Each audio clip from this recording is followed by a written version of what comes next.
artificial intelligence and machine learning.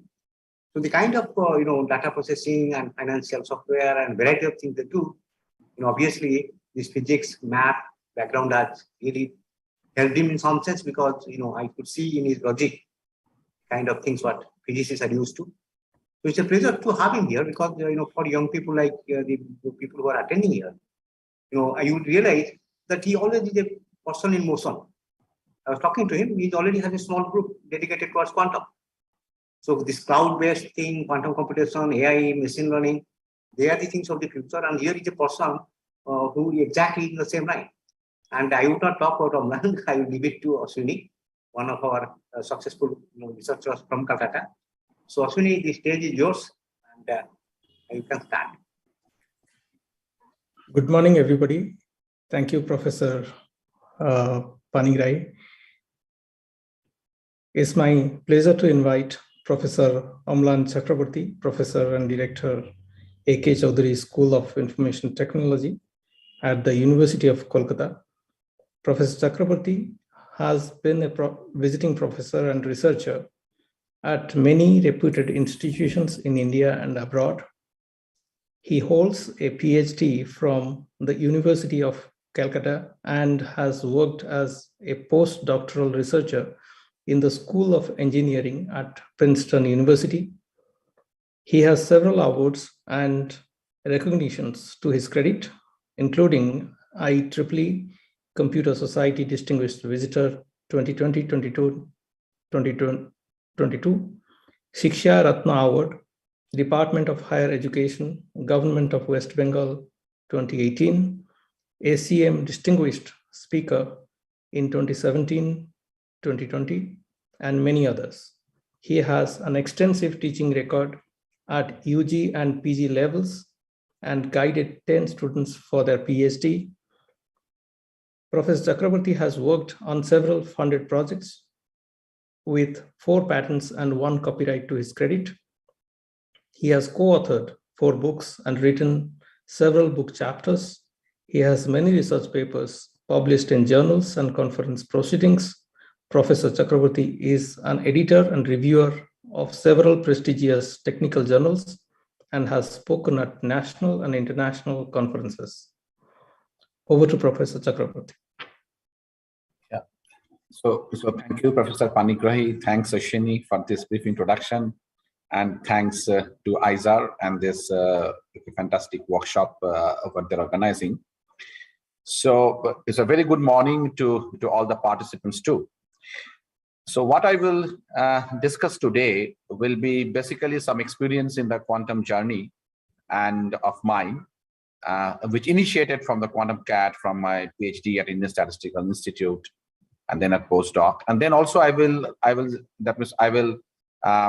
try to give you a very brief overview on how from the quantum CAD, right, quantum algorithms have emerged, and what's the modern era of this quantum CAD supported quantum algorithm design and implementation in the very present quantum hardwares or machines what we have. So I will try to, the time is 1 hour, so I will try to finish around 50-55 minutes, right? And I will take all the questions for the session at the end of my talk. Due to the limitation of time, I will not make a break in between. But participants are free to push their questions at the chat box. And once I finish the talk, I will take all the questions in the chat box as well as the questions what is thrown to me after my lecture. Okay, so let me start my presentation.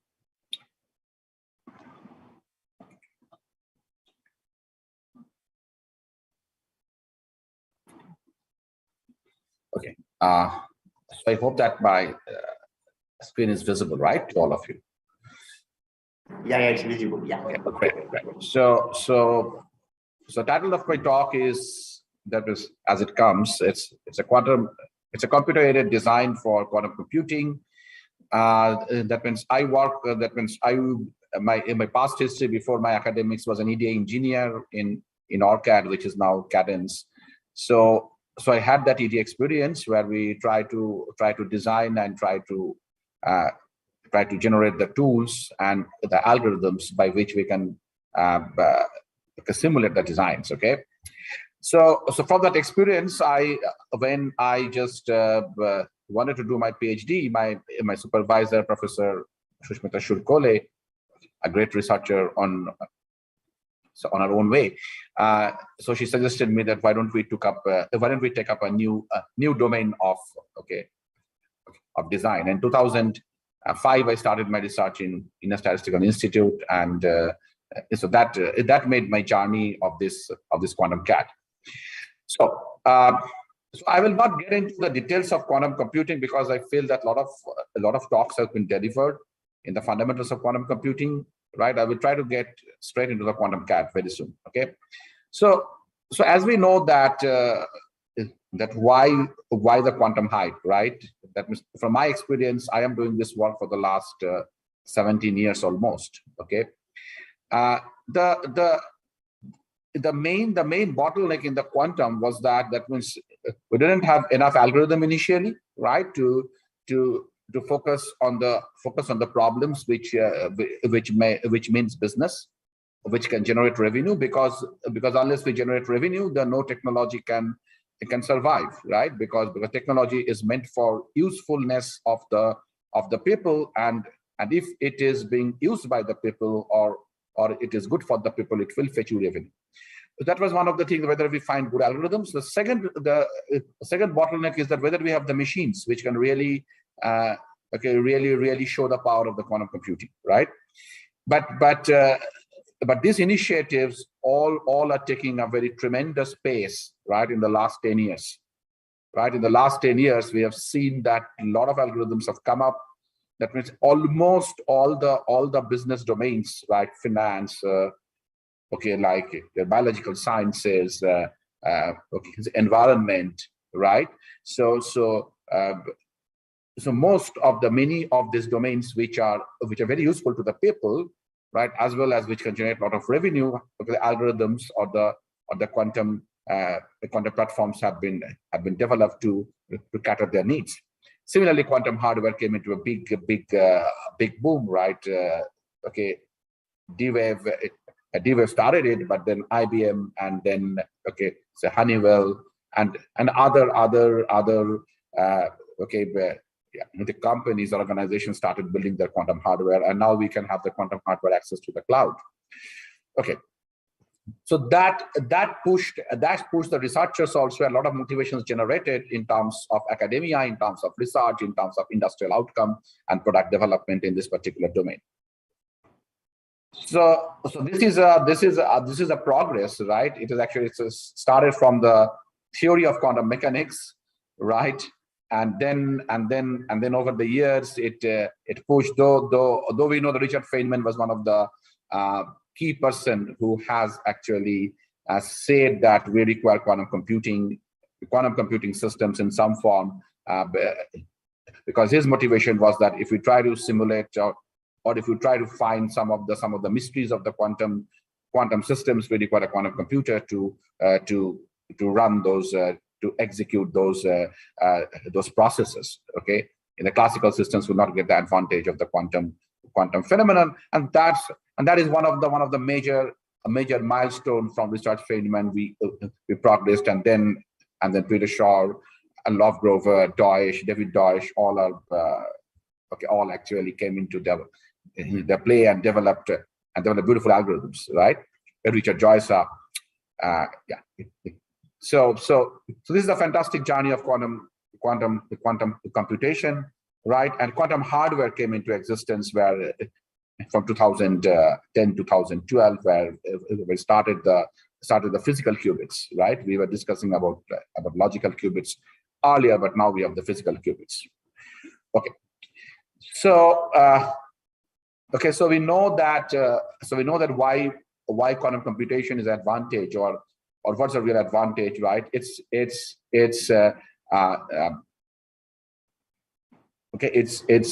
super scale computing, right? Or that exascale computing. Okay, so we can actually have exponential or maybe super polynomial right, increase in the computation power, right? Obviously, we will not get exponential always, right? Many of the cases we see there's a polynomial, a super polynomial increase in the computation power, or that is the reduction in terms of complexity. But obviously, there are some inherent quantum phenomena like superposition, interference, and entanglement, which I think you already have covered in the course, which has helped this this computing paradigm to evolve in a different way, right? Unlike the classical computing. And this phenomenon. So when we speak of quantum algorithms or quantum circuits, right, you have to remember that what we are trying to do, we are trying to abstract this quantum phenomenon, and we are trying to utilize these abstractions, right, in terms of quantum circuit operations, which are ultimately implementing some quantum algorithms. So this is very important, that why a person should know this basic phenomenon of quantum phenomenon before jumping into the quantum machines or quantum algorithms. So if you look into the two broad categories of where we are now in terms of the quantum application developments, but we have basically two broad categories. One is called the quantum computing, computing applications, right, which are basically developed to solving some problems, right, and to convert them into quantum operations. When we try to convert them into quantum operations, then we require quantum physical machines so the operations can be performed. Right? When we look into this type of machines, there are basically two types of machines. One works, on the domain of the quantum operations are converted to the quantum gates, right? And there's a little bit clarity required that what I try to mean by quantum gates and what are quantum operations.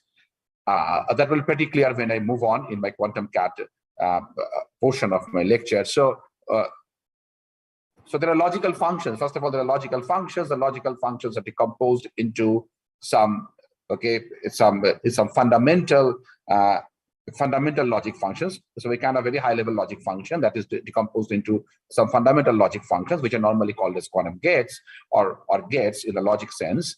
And then we have to look into the technology, right? What are the operations we can do in the technology domain? Technology domain means that it is whether we are going for ion trap, or we are going for quantum dot, or we are going for superconducting qubits, or we are going for photonics. What is the type of physical machine we are doing? Now, in the physical machine, each quantum gate, can be defined in terms of quantum operations. So that is the gate-based computing. The other part of the way we actually implement this quantum algorithms is the quantum annealing, right? Which actually follows through an energy evolution. The Hamiltonian itself is a sort of energy evolution, and that's the way. That means it's mostly used for the problem we focus on optimization. The other part of the quantum scenario is obviously the quantum communication, and then we have a lot of things in the plate, like quantum cryptography and quantum key distribution and all these things. Quantum error correction, though it has been shown in the right half of the tree, but quantum error correction is equally important in the quantum computing also. It's not only the error which is developed due to the communication channels, right? The error is very inherent in the quantum gate operations also. So so those are the things you need to. That means if you try to see the entire summary of the activities what you can do in the quantum domain, it comes like this. I will not get into this. There are really very beautiful algorithms. Obviously we have the NISQ era, which is the latest domain of quantum computing. Right, I will come to that very soon. So now I just straight away get into the pitch. Of my lecture. So it's the motivation of quantum CAD, right? What is quantum CAD? So CAD, we all know that CAD means computer-aided design. So what that actually means? So computer-aided design means that when you are trying to design a structure, right, or a physical system, right? So in order to design that, right, you require some components, design components, right? You have to integrate the components and you have to complete your design. When you do this integration, you have to be very sure that the integration is fine.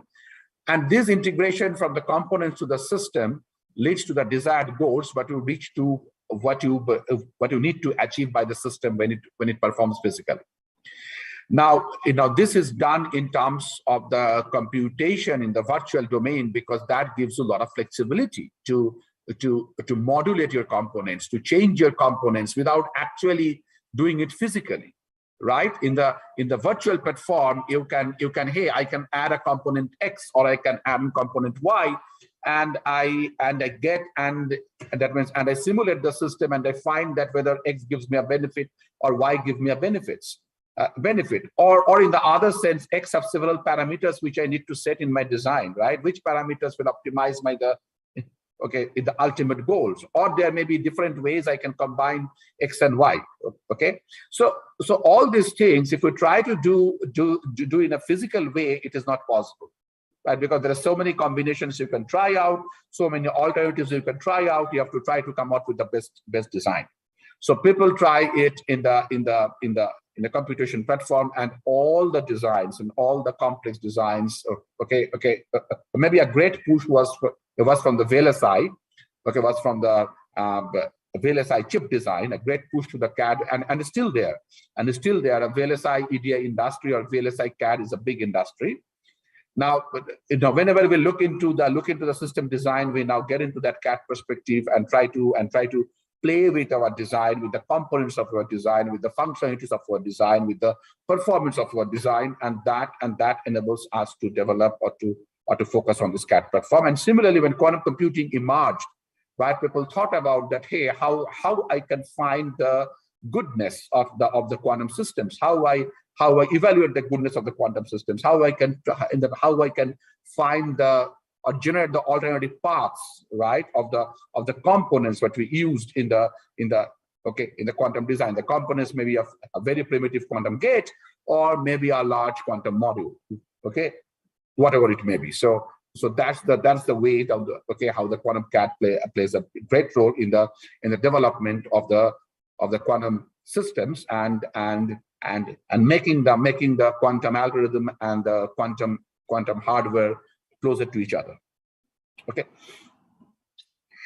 But there are some challenges, right?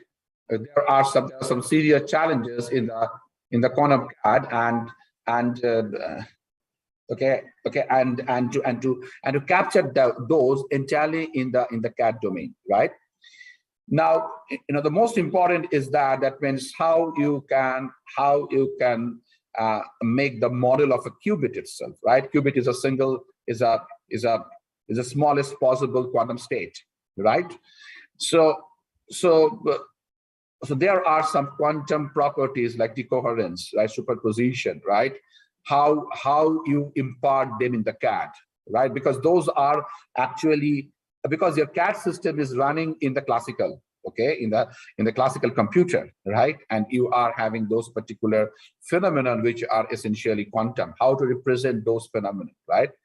The decoherence is one of the issue, right? And there's a high amount of noise, because as we know that the quantum systems are susceptible to noise, right? Because they are endangered with the external interactions that we have in the environment, right? And those interactions can couple, and those are called noise. So how to model those type of noises which are really very very statistical in nature, right? And or maybe stochastical in nature, rather, very in the true sense. So those are the challenges, right? And obviously we cannot actually evaluate a system without running it. When we try to run the systems, initially the quantum algorithms was very less, but obviously now we have a good bunch of quantum algorithms, so that we can actually find the performance of our quantum system in terms of the given algorithms. Okay. There are also, which is very specific. This is a part of the research that we did at Princeton in 2011, 2012. okay, where we try to explore the different types of the physical machines. So physical machines here means the type of the quantum technology, right? In terms of VLSI, right? Those who have a little bit background of VLSI, they know that there are two types of synthesis. One is called the logical synthesis, and one is called the technology-based synthesis. So logical synthesis is sometimes is based on your library. What we have, you have some libraries, so you take a high level function and you try to design in terms of some logical operations. But when we try to actually get the estimate in terms of the runtime, in terms of the execution time, in terms of the area, right? You have to focus that on which technology we are doing it. What is the transistor technology in terms of VLSI? I'm again telling you, what is the transistor technology we are using, so that we can estimate the power, we can estimate the noise, we can estimate the thing. Now, the difficulty in the case of quantum system is that in the case of VLSI, we know that, hey, it is a CMOS or some variants of CMOS, okay? But in case of quantum, there are many technologies are there, right? And when we started working this on Princeton, there were many technologies at that point of time. There was quantum dot, there was ion trap, there was neutral atoms, there were NMRs, there were optical nonlinear and linear photonics. So a lot of technologies were there. And when we looked into the different technologies, mapping the same CAD abstraction to different technologies, the results are different. Okay. So that was obviously the work was the job of our group was to analyze that only, to try to find out that what are the variations across the different technologies in terms of cost, in terms of error, right, in terms of computation time for a given set of algorithms.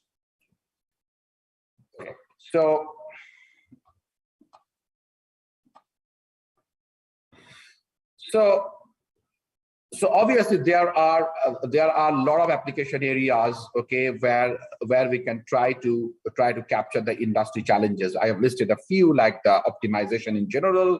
There are something like that means in terms of battery optimization, in terms of connected vehicle IoT sensor network, you need to that optimize the error, you need to optimize the energy, right? All these things you need to do, and it has been found out that that as in the quantum domain, you can create a space in O1 time, right? You can create a large space in O1 time, right? And then you have to use a suitable oracle so that you can generate the outcome of the oracle for each element in the space, right? And then you can try to find the best entity in the space by using a marking or a phase change in the due to the oracle operation. So this actually helps in the problem which are extensive search algorithms, right? And so we can map our problems to the search algorithms, and we can come up with a good result. Though again the condition is that means how we get out that particular measure the amplitude of the particular mark state. So for that we require some sort of quantum operations to the sort of quantum amplitude amplification or operations, which helps us to generate a good probability of our outcome, a higher probability of the mark state. So these are the things we can use, right? On this particular motivation, right? That means and again, this is a sort of thing what we need to do in industry, right? In the industry, we need to develop a framework. We need to develop a standard, right? We need to develop a sort of well-defined approach, and we need to measure the risks in each of the approaches or cost in each of the steps of the approach. So like we do a very formal SDLC, right? SDLC is software development life cycle, which actually tells that the software from its conceptualization phase to its rollout phase and further maintenance, right? You decompose the activities into certain phases, and in each of the phases you try to estimate what you need to do, right? And try to focus that what are the risks associated in each of the steps, and the cost and the other parameters. So similarly, concept of emerged, which is in a new. We have also working. Okay, our group is also working in this particular domain, which is called QDLC, which is called a quantum development life cycle, which actually gets into the abstraction level, okay, to the design level, to the implementation level, verification and testing, right, and so the entire stack of the quantum operations are being defined. So this type of framework is now coming up, right, in the development stack, where we can have different types of tools, okay, which can help in different activities in this development life cycle. Now, if we look into to this particular process, that how we come, that as I said from in the initial part of the lecture, that our pitch is to, hey, I have a business problem, right, and that business problem needs to be ultimately get executed, or needs to be at first curated by the quantum. So quantum curation of the business problem, right, and then trying to find out what are the quantum operations we require, and then try to find out that what are the quantum resources we require, right, and then try to find out what are the best mapping of this quantum functions on the quantum resources, based on some of the inherent domains, it's inherent issues what happens in the quantum domain, like error, decoherence, right? These are the very predominant, and how you do the measurement of the quantum states, right? So these are the very inherent thing what you also have to plan. So there is a planning process from the problem space. So what we try to figure out in a very standard practice is that we define this as a problem domain. Then we tell the input generator. So what it means, that means you try to identify that what will be the input to your system, right, or the interactions with your system at various points, right, and then what we do a quantum translator, but we try to, because now the machine is towards quantum, it's not a classical machine, so we have to convert it to a quantum machine. So when we try to do a quantum machine, you need to say that, hey, that what will be the initialization of my qubits, right? In terms of the problem input space, and it can also get into the problem output also. Then it comes that the operations what we try to do by the translator needs to be converted to the actual quantum gate operations, right, or some sort of quantum annealing operations, whatever form of machine you are trying to do, right? And then comes the different types of the quantum, different ways the quantum functions are being manifested, right? VQE, QAE, QSVM, QSV. These are all the quantum blocks, right, or a sort of quantum libraries, right, on the different domains which we can use.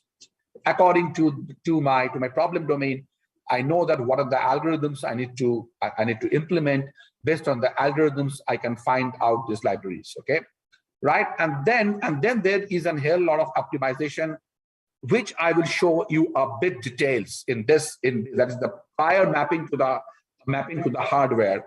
The optimizations what we do. And there is a major role of the quantum CAD in this particular domain. Though in many of the modern tools, that is oblivion. That is, we don't know that what is actually happening in this terms of in this term of optimizations. But it's always better to know that is how they are done, so that you can map your algorithm better, right? We are saying this because we have did it in our own hand. We did this particular optimization, so the different time in the earlier part of our research, and that's the knowledge I want to share with all of you.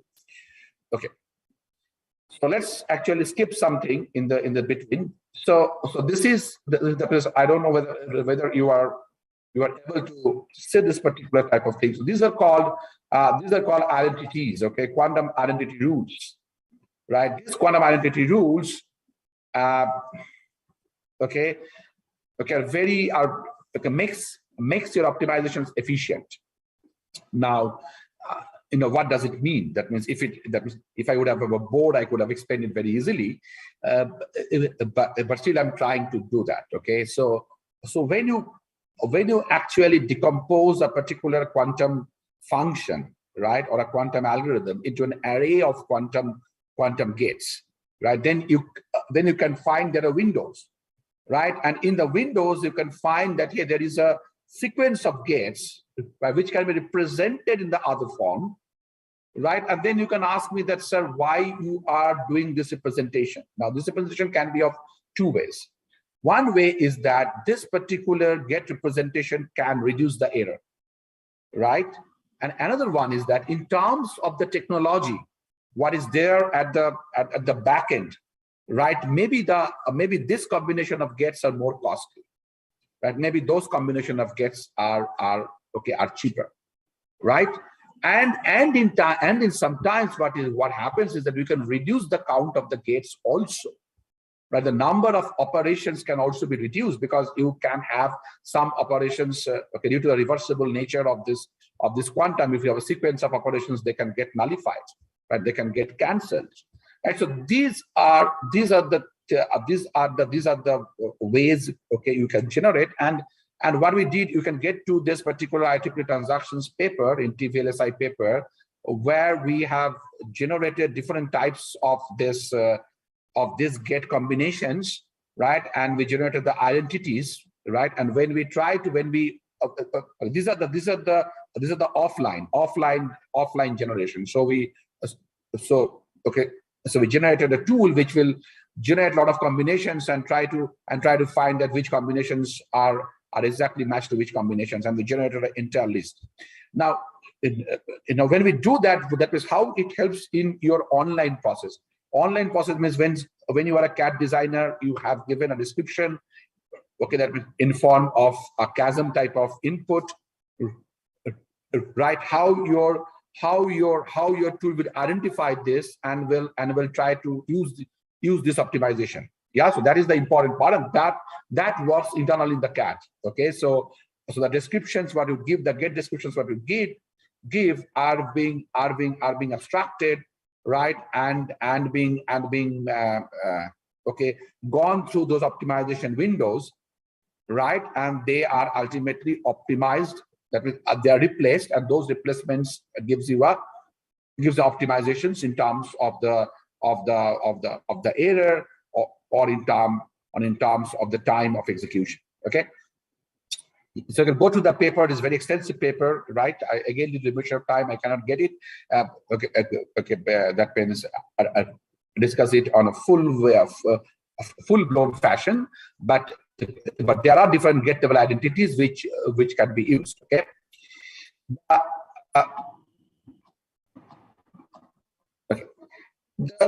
The other part is called the technology-specific library synthesis. So it's called the PMD Gate Library, Physical Machine Description. This is a little bit abstract for many of you, but physical machines. What are physical machines? As I said, the different quantum technologies.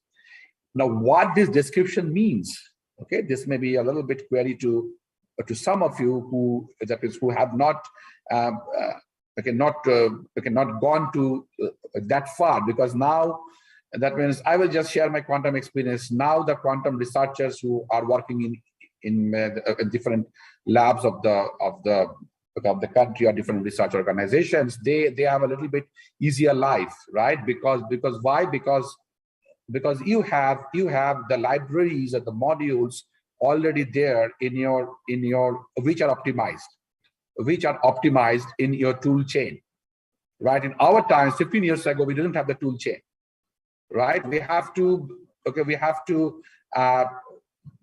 generate.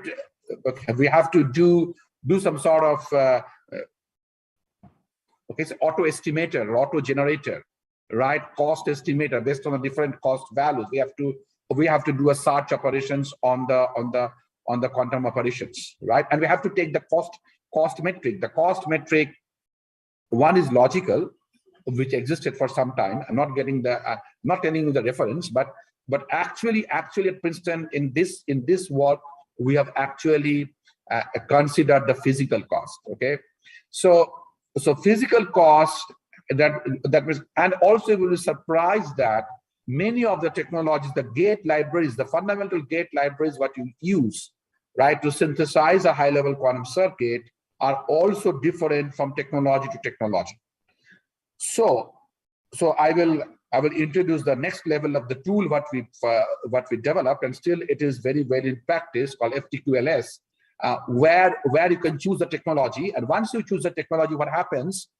Your primary quantum operation get freezed, and once your primary quantum operation gets freezed, then your quantum identity that means also gets well defined, because that is based on your quantum primitive operations. You will work on a set of quantum identities, right? And once the quantum identities are there, then the circuit optimization starts. Okay, so it's very important that knowing what technology you are using, based on which the actual cost and the actual quantum execution scenario can be estimated. Otherwise, you cannot do that. Okay. So the quantum primitive operations, again, I come to this quantum primitive operations are those operations which are directly supported by your technology. Whatever underlying technology you are using, those are directly supported. High-level functions needs to be decomposed into this quantum primitive operations, and then only you can actually map it directly to your quantum hardware. Okay.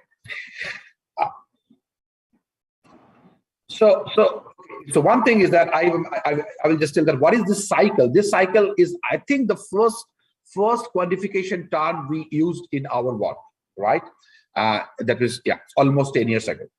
So why the cycle is important? The cycle means that when you all know that there are phase rotations in quantum, right? And all the phase rotations doesn't take equal amount of time.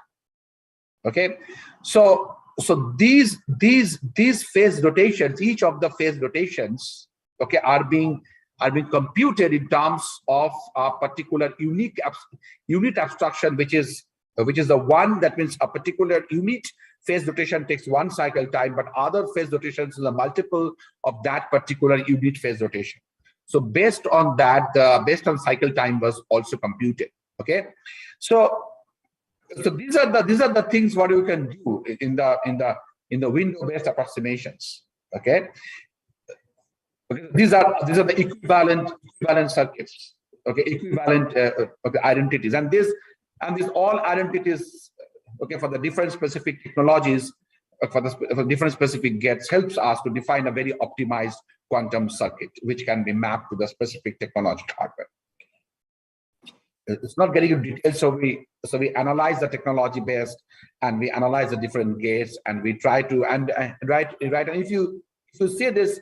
If you see this table, what it tells that this is the quantum dot, this is superconducting qubit, this is the ion trap, this is the neutral atom, this is the linear photonics, nonlinear photonics. So the quantum gates realization, the quantum cycle time realization for all the quantum operations are different in different technologies, and that's why when you unless you freeze the technology, you cannot actually estimate the different performances of your quantum algorithm on a specific quantum hardware.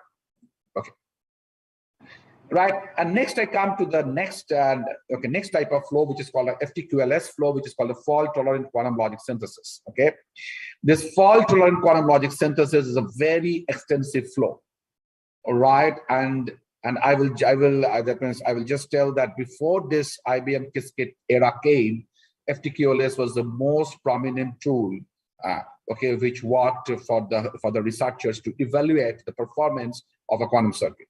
You know, what is special in FTQLS? FTQLS actually is a fault-tolerant quantum logic synthesis, so which actually takes a fault-tolerant quantum library. So which means that there is a P4 plus T, there is a library of gates, okay, which are actually very less prone to error compared to any other quantum gates. So what you need to do, you need to have a quantum description which starts from initial description of the gates, and then you need to convert it to this particular fault-tolerant quantum logic synthesis library using the transformation rules what we developed in this work. And once you do this, convert to FTQLS form of library, then you can further optimize this using the rules which are prevalent in the FTQLS library itself. So there are some series of optimizations which were done, okay, and then we generated the circuit, and that circuit can now run on the hardware. Okay, so if you see the domain, so first domain is the initial abstraction, initial optimization is a high level, right? And then from the high level you map to the technology level. Okay, PMD specific technology level. Then you move to that particular technology level. What is the FTQLS library you have, right? And then there is a quantum compiler. I don't know how many of you know this quantum compiler. The quantum compiler is a sort of tool which decomposes on high level quantum operations to the simple unitary quantum transformations, right? And there are different trade-offs here. There is one trade-off is the error, right? If you try to reduce the number of decomposition gates, then your error will be high, right? If you try to reduce the error, the number of gates will be more. So this is a trade-off parameter which you have to work upon, right? Based on your requirement, what is the threshold of your error, and based off your threshold on your error, you do the quantum compilation. And once we do the quantum compilation, right, you can generate the fault-tolerant circuit, and then you can do some further optimization, right? The optimizations are also done nowadays in terms of the technology or the placement of the circuit, which is not covered in the FTQLS. So FTQLS has one lacuna. It doesn't take care of the placement, okay? Because at that point of time, the placement was not in that particular well formalized, okay? I'm skipping this a bit because I discussed this. What is the quantum table? I'm just discussing. So there are a lot of commutation rules, exchange rules are available in the FTQLS, and you can just use them, and you can optimize your circuit. Okay. So this is a very extensive synthesis of the various benchmarks, right? In this particular FTQLS CAD domain, right? This is an extensive result of various application circuits, okay? And this was also published as in the VLSI, ITPT VLSI. Now this is the real QIQT flow. This is the real QIQT flow which you can go through, right? And this is a very extensively done.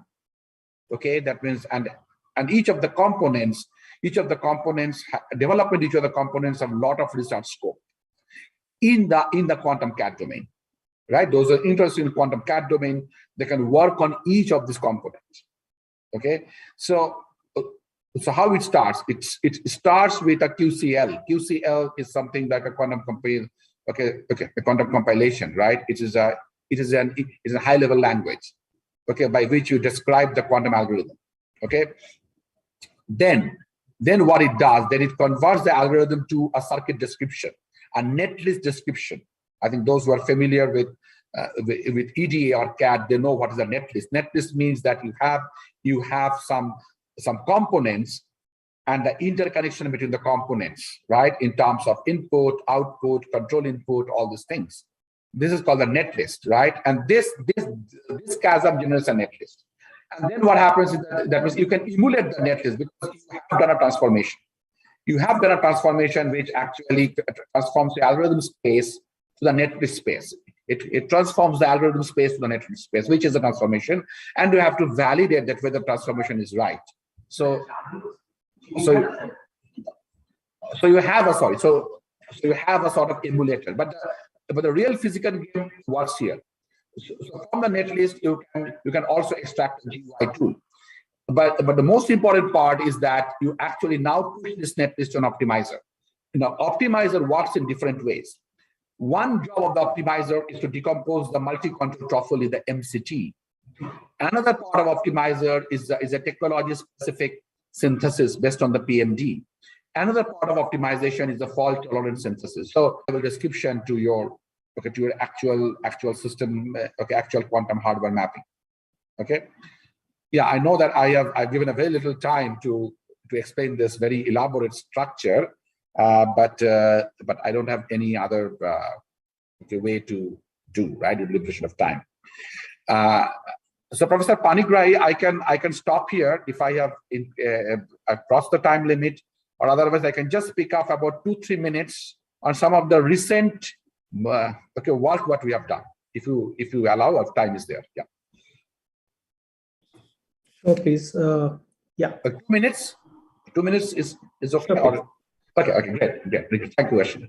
Yeah. So I will just move on this. So now, as you see that we are moving from this quantum CAD, we have very established quantum CAD platforms of many of the good organizations like Microsoft, IBM,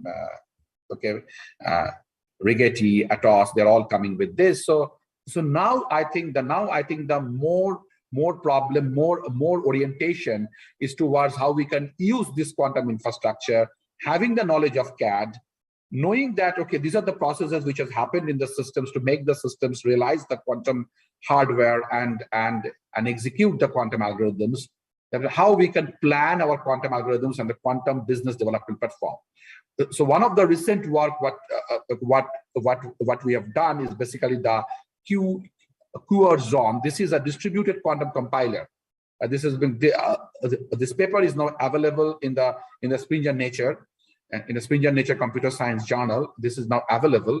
This actually tries to work on the quantum cloud. So quantum cloud is a distributed engine, and we have made the virtualization what we can do, of a quantum algorithm. How we can map it into the distributed quantum cloud virtualization. So that step has been taken in this particular paper, which is very interesting in terms of the quantum algorithm simulation. Okay. That means I will also tell you some of the algorithms are also very interesting. This is the quantum ant algorithm, which our group has devised in 2011, which is strong collaboration with IBM. Right, and you can go through this. This is also where we try to extend our quantum CAD work, quantum circuits work to a good optimizer. Okay, because as we know that the ant colony is a very strong optimizer in many of the domains, right? And this work this work was actually on the that means taking the fault-tolerant quantum computing also. So these are some of the good works. I'm not getting into the detail. This is one of the work which is quantum error reduction, which is just recently published in the ACM Transactions of Quantum Computing. This is actually for large scale NISQ devices, where we have shown that how we can use machine learning. So what we do, we actually learned the error pattern, of the various existing quantum benchmarks, and then we have shown that in a particular error, that was in a sort of NISQ type of system, right? We can actually fragment the quantum circuits into multiple levels, right, based on the error estimation learned by our machine learning tool, right? And based on the error estimations, we can fragment, and we can try to work on the fragments which actually produce minimum error than the larger fragments, right? And that way we can actually compute a very large quantum circuit in this particular in a parallel distributed error agnostic platform. Okay, this will be also we are trying to work with CDAC Bangalore, and we're trying to map all our modules with the QSIM tool what CDAC is developing, and very soon it will be available in the public domain. The papers are already available. You can go through the papers. Okay. Last but not the least, I will touch upon, this is a very interesting paper work we are doing. one of our graduating student, okay, is working on this. Okay, so this work is on the QDIT space. So QDIT is a multi-valued quantum logic space, where instead of the binary quantum system, we can have a multi-valued quantum system, which may be ternary, quaternary, etc. And we have shown that many of the circuit design which were there in the qubit, okay, if we take into the QDIT domain, we have a lot of advantages, and that is theoretically very well appreciated, because we have a larger space. You have a system which can define a larger state space, okay, because it is now 3 to the power n, okay, or 4 to the power n instead of 2 to the power n, okay. And also we have shown some good results in terms of graph algorithms and graph algorithms, how we can do graph search, how we can do different types of search algorithms in this. And we also have last year we had IEEE quantum transaction paper on the QDIT system, and very recently we have published a physical review A paper on this QDIT Grover, okay, how we can have the Grover search in the QDIT domain. So these are the works, and I will not do this, and I will just so anyone interested in our collaboration, we are very happy, and I know that ISA Calcutta and we will also work together in very recent in the next future times. We will work together, and a lot of activities we are doing, and a lot of collaborations in a lot of industries, as well as we have formed our students have formed a startup called QIQT Lab, where a lot of students are working. And so this is all, okay, from my end. Yeah. Thank you, Professor Chakrabarti. Thank you For this erudite talk on quantum information and technologies. I have a brief question. Before asking, I think it would be prudent to brief the audience about my company, Batoi Systems. The website is www.batoi.com. Our primary focus at Batoi is to build a cloud platform where software for business functions will not need coding, or at least the least amount of coding. We focus on various algorithms to enhance the security and performance of applications that can scale globally. We are actively engaged in AI, IoT, and quantum computing research that envisages lowering the cost of computing and automating the DevSecOps pipeline. It's always a pride to tell how physics has contributed to computing. Today is the more opportune moment for a high degree of contribution to computing, large digital transformation projects, and the possible use of quantum computing for information processing and communication are more apparent. Professor Chakrabarti, you spoke about QDLC in contrast to SDLC. Would you please expand on it, as there have been many changes to SDLC in recent years with process automation and new techniques? Yeah. So so thanks for the question. Actually, this is a very new work what we are doing for the past, I think, 8-9 months. We have started looking into this activity. So the main issue in the QDLC is how to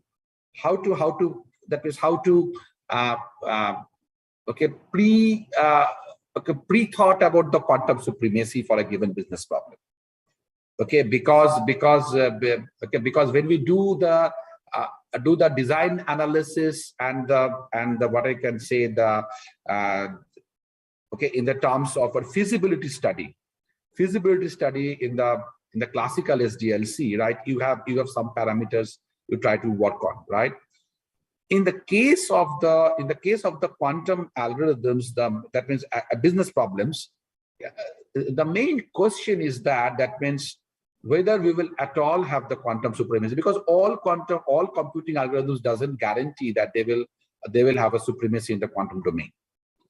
So this is the one step what we have to do in the feasibility study of the requirement which has come to us. Second, obviously, is the path changes as depending on the quantum technology we are using. In the case of classical, the technology is pretty oblivious in development. You don't bother that what type of processor technology you are using. It doesn't bother you much in this and at the present, because all are very highly scaled processing environment. Right, in this quantum domain, obviously there is still a lot of thought process, is that how you will actually, because based on the technology, that means your error, and your error will influence your algorithm, and maybe you will have a different type of readout policies in the particular technology. So if we try to define a comparison between the classical flow, right, the verification itself is also very different in the quantum, because verification is done more in the probabilistic domain. In the case of quantum, you have to analyze the state space, and you have to do multiple probabilistic computations or probabilistic runs to find out the outcome of the computation steps. Verification is still very unclear in the quantum. That means it's not very strong in terms of quantum, how you verify the quantum performance. What I mean to say, that means how you verify that your quantum performance is really doing good. So there are, I think, that means if we try to develop a QDLC in a form, that is now we need to do more research in this domain. I will not tell that QDLC is a very settled domain at present. Solutions are being offered for specific use cases, but if we try to make a quantum platform which is generic, which like the standard SDLC platform we have, still there are a lot of issues we need to close. Thank you, Professor Chakrabarti. There is a question on the chat. Are you using QCAD in 3D printing, theoretical and experimental work? No, not yet. Not yet. That means we haven't worked on those process algorithms which can